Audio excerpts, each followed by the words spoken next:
Right, week 15, Giants versus the Saints. So the Saints are favored by 6. This is this is I don't like -6, but the model definitely does not like the Giants in this case. But so I'm going to go ahead and take the Giant. I'm sorry. I'm going to take New Orleans because I think emotionally a lot of people saw Tommy DeVito play last night and think, wow, they're really good. And I think I even saw that if they went out, they can make the playoffs, something along those lines, which just seems astonishing to me. Um, all in all, so that would make three wins in a row for the Giants. But when I look at the numbers here, the model is saying that New Orleans has got an 84% chance of winning. Uh, that equates to a 13 point spread. I'm not sure I really buy 13 points. The raw model is the raw data is saying something about the same.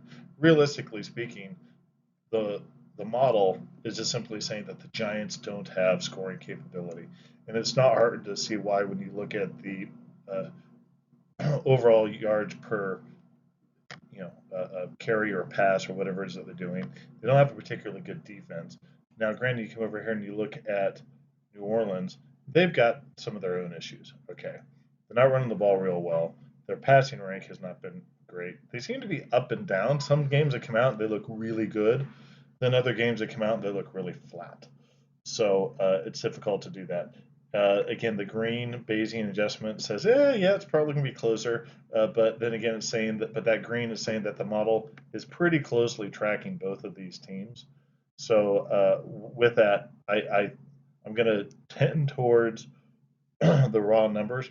And so let's go and talk some of the performance numbers here.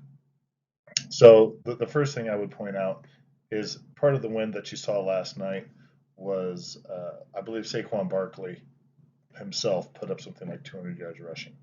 So that's gonna do a lot for a team when, and if I'm not mistaken, I think the passing yards was like for 160 yards total. So they're not going to be putting up a lot of passing yards. They're going towards a model of rely on your running game, do short passing, get the ball into your uh, ball handlers' hands, and let's don't turn the ball over, and we'll see what happens. Meanwhile, New Orleans is projecting that they should be able to run the ball a bit more than normal, just based upon the defense that they're facing. Eric Carr, uh, again, he's going to put up some passing yards. Certainly, he's going to be more of a threat, I think, than Jordan Love. I think he's going to read the defense better. Jordan Love's probably a better athlete and better thrower all the way around. But this being his real first year of starting, it's kind of hard to make that jump into reading defenses and really being able to be that good. So he's been up and down, which is something that I think New York kind of took advantage of, which is well they should. So then we come over here to the right. A couple of things that you're going to see is some more explosiveness over here from New Orleans. Meanwhile, New York is going to be a grinding type of team. Uh, Last night they did New York to not give up any sacks. That's something that they're going to have to really, if they're going to have a chance, they have to protect the quarterback.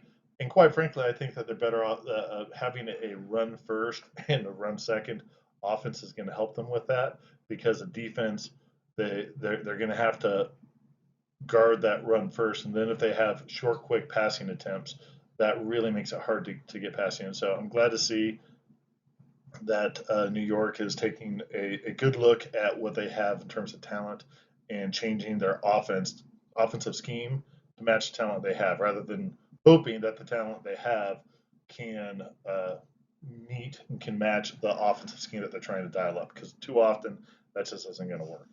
So anyhow, I'm going to take New Orleans in this case. Again, I would also encourage people to look at the data.